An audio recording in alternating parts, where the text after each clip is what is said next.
মানুষ নিশ্চিন্তে নাক ডেকে ঘুমাচ্ছে, কিন্তু মানুষের সামনে অপেক্ষা করছে মালাকুল মউত, মৃত্যুর ফেরেশতা। ভাই, আমরা সবাই মারা যাব, এই কথাটা কি আপনারা বিশ্বাস করেন? এই কথা যে বিশ্বাস করে যে পৃথিবীতে সে চিরস্থায়ী নয়, চিরদিন থাকতে আসে নাই, সে কি পৃথিবীতে উদ্ধত আচরণ করতে পারে? পাপ করলেও তো সে তওবা করে ফিরে আসবে, তাই নয় কি? তো মানুষের চলাফেরা দেখলে মনে হয় মানুষ এখন মৃত্যুবরণ করবে না, মৌতের কোনো ফিকির নেই মানুষের। আল্লাহর সামনে দাঁড়াতে হবে, জবাব দিতে হবে, এই চিন্তা মানুষের মধ্যে নাই। সারাদিন দুনিয়া নিয়ে মানুষ ব্যস্ত হয়ে আছে। আল্লাহ পাক হেফাজত করুন আমাদেরকে।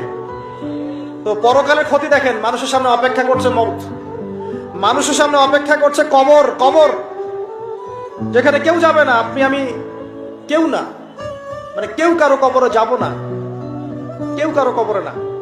চিন্তা করতে পারেন যে আমাদেরকে একা একা কবরে যেতে হবে, সেখানে দুইজন ফেরেশতার সম্মুখীন হয়ে সওয়াল জবাব দিতে হবে, কেউ পার পাবে না।